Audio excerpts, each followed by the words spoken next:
নমস্কার বন্ধুরা, আজকে তোমাদের সঙ্গে আমি ধাবা স্টাইলে চানা মশলা রেসিপি শেয়ার করছি। আশা করছি তোমাদের খুব ভালো লাগবে। চানা মশলা তৈরি করতে একদম ঘরোয়া উপকরণ দিয়েই তোমরা তৈরি করতে পারবে, কিন্তু স্বাদ একদম ধাবার মতো হবে। আর রান্না করতে করতেই এত সুন্দর গন্ধ বেরোবে যে রুটি বা পরোটা দুখানা বেশি খাবেন। তো দেরি না করে রেসিপিটা শুরু করা যাক। আমি তেল নিয়ে নিয়েছি। আচ্ছা, তেলটা একটু বেশি লাগবে। আমি এখানে 4 টেবিল চামচ সাদা তেল নিয়েছি। নিলাম 3টে এলাচ আর 1 টুকরো দারচিনি আর 6টা লবঙ্গ। দিয়ে ভালো করে গরম হয়ে যাওয়ার পরে আমি পেঁয়াজ দিলাম। পেঁয়াজ আমি দুখানা বড় সাইজের দিয়েছি। আচ্ছা, পেঁয়াজটা আমি চপ করে নিয়েছি, একদম মিহি চপ। এবারে এটা ভালো করে ভেজে নিতে হবে যতক্ষণ না পেঁয়াজের কাঁচা ভাবটা চলে যায়, কিন্তু পেঁয়াজের কালারটা চেঞ্জ হবে না। সেই সেই অবস্থা পর্যন্ত আমরা পেঁয়াজটা ভাজবো। যখন পেঁয়াজের কাঁচা ভাবটা চলে গেছে, একটা ট্রান্সপারেন্ট কালারও চলে এসছে, তখন এর মধ্যে আমি দিলাম দুখানা টমেটো। টমেটোটাও আমি পেস্ট করে নিইনি, কিন্তু চপ করে নিয়েছি। পেস্ট করলে একদম মিহি পেস্ট হয়ে যায়, সেই জন্য চপ করে নিয়েছি। এবারে এটাকে, টমেটোটাকেও খুব ভালো করে ভেজে নিতে হবে। রান্না করে নিতে হবে ততক্ষণ যতক্ষণ না টমেটোর একটা কাঁচা গন্ধ থাকে সেটা চলে যায়, সেই পর্যন্ত রান্না করে নিতে হবে। আমি ঢাকা দিয়ে দিলাম, ঢাকা দিয়ে আমি এটা রান্না করে নিচ্ছি। 3 মিনিট মতো রান্না করেছি, তাতেই আমার টমেটোর কাঁচা গন্ধ চলে গেছে, তেলও ওপর দিকে উঠে গেছে। এবারে একে একে এর মধ্যে আমি মশলা দেব। ফার্স্ট আমি এর মধ্যে দেব রসুন পেস্ট। আচ্ছা, রসুন পেস্টটা আমি এখানে কিন্তু 1.5 চামচ দিয়েছি। এই চানাতে রসুনটা একটু বেশি লাগে। আর দিলাম 1 চামচ আদা। দিয়ে খুব ভালোভাবে নাড়াচাড়া করে কষিয়ে নেব।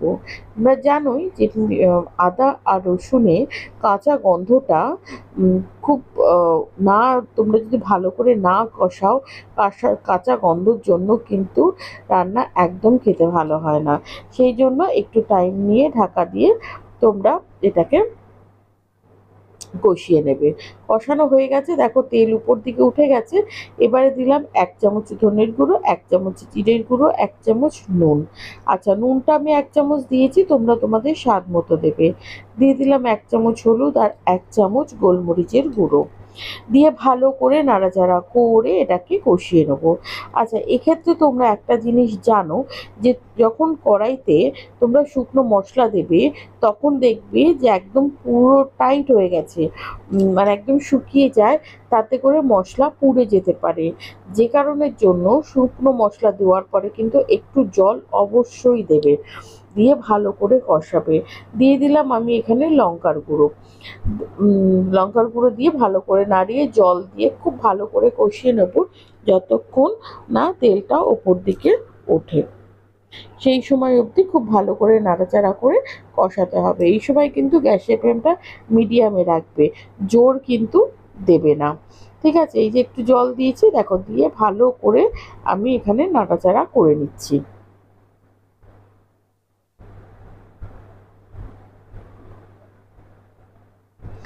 আর তোমরা একটা জিনিস জানো, মশলা যত ভালো করে কষাবে তত রান্না টেস্ট হয়। আচ্ছা, কালারের জন্য আমি কাশ্মীরি লাল মির্চ দিয়ে দিলাম। দিয়ে এই দেখো, দিয়ে দিয়েছি। এবার ভালো করে কষাবো। তেল যতক্ষণ ওপরে উঠবে ততক্ষণ কিন্তু তোমরা এটাকে কষাবে।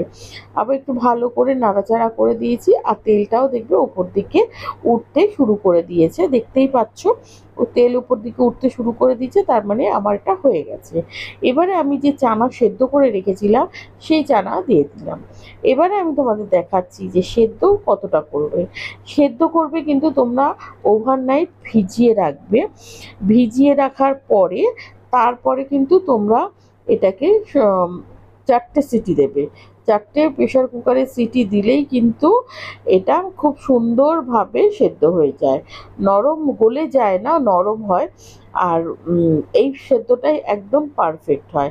আর যদি তোমরা সকালে ভেজাও, একটু গরম জল করে কিন্তু ভিজাবে। ভেজানোর পরে 3টে থেকে 4টে সিটি দেবে। দিলে দেখবে মোটামুটি হয়ে যাবে। যদি অসুবিধা হয় তাহলে আর একটা সিটি দেবে। আচ্ছা, আমি একটু গরম মশলার গুঁড়ো দিলাম। আচ্ছা, এখানে আমি গরম মশলার গুঁড়ো দুভাবে দেবো, ঠিক আছে?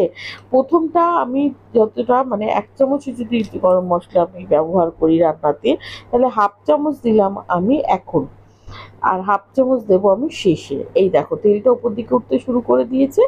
আর আমার যে চানাগুলো সেদ্ধ করে রেখেছিলাম সেগুলো আমি এর ভেতর দিয়ে দিলাম।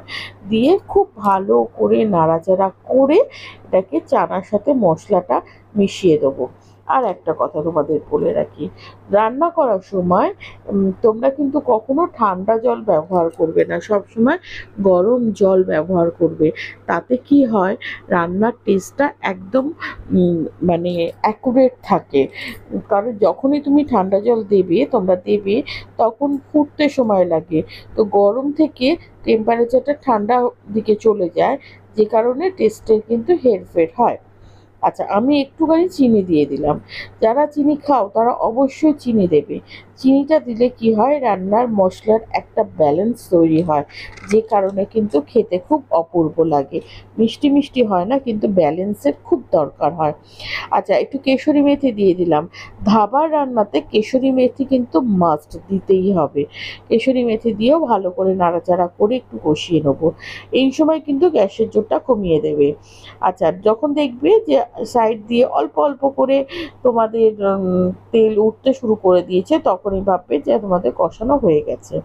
এবারে গরম জল আমি দিয়ে দিলাম। গরম জল দিয়ে একটুখানি ফুটিয়ে নেবো। আচ্ছা, এই কারণের জন্যই গরম জলটা দেওয়া। সেই সঙ্গে বলে রাখি, যদি আমার রেসিপি তোমাদের ভালো লেগে থাকে চ্যানেলটা সাবস্ক্রাইব করে আমার পাশে থেকো। আমি প্যারালাইজ চেষ্টা করি তোমাদের একটু ভালোভাবে ভিডিও দেওয়া, যতটা পারি চেষ্টা করি। ভুল ত্রুটি হলে ক্ষমা করে দিও। আর আমার চ্যানেলটা সাবস্ক্রাইব করে আমার পাশে থেকো। পাশে থাকা বেল বাটনটি প্রেস করে দিও নিত্য নতুন রেসিপি নোটিফিকেশান পাওয়ার জন্য।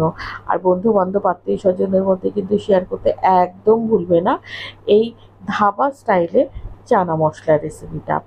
এই দেখো, আমি জল দিয়ে ঢাকা দিয়েছিলাম, একটুখানি ফুটে উঠেছে। আচ্ছা, এখানে কিন্তু তোমরা মানে একটু গ্রেভি গ্রেভি রাখার জন্য, একদম যদি ড্রাই তোমরা না করতে চাও, একটু গ্রেভি গ্রেভি রাখতে চাও, সেক্ষেত্রে কিন্তু এই পর্যায়ে তোমাদের গ্যাসটাকে অফ করে দিতে হবে।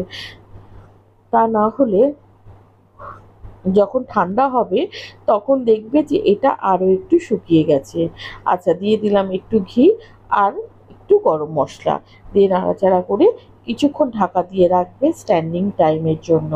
কারণ এই ঘি গরম মশলা সব কিছু যাতে একসঙ্গে সুন্দরভাবে স্মুথলি মানে এই রান্নার সাথে মিশে যায়, সেই জন্যে স্ট্যান্ডিং টাইম দিতে হয়। এই দেখো, এবারে যখন তোমরা যতই ঠান্ডা হোক না কেন তোমাদের কিন্তু একদম ড্রাই হয়ে যাবে না। অনেকেই রান্না করতে যাও কিন্তু না একদম ড্রাই হয়ে যায়, সেই কারণে কিন্তু একটু ঝোল থাকতেই তোমাদের নামিয়ে দেবে, তাহলেই দেখবে একদম ড্রাই হবে না। এই দেখো কত সুন্দর হয়েছে। এবার দেখো তোমাদের আমি ঢেলে দেখিয়ে দিচ্ছি যে কতটা সুন্দর, মানে আর রান্না করতে করতেই এত সুন্দর গন্ধ বেরোচ্ছিল যে আমার তো ছেলে চলে এসেছিল যে খাবার জন্য, খিদে পেয়ে গেছে গন্ধতেই। এরকম তোমাদেরও হবে, ঠিক এইভাবেই তোমরা রান্নাটা করবে। দেখো কত সুন্দর হয়েছে।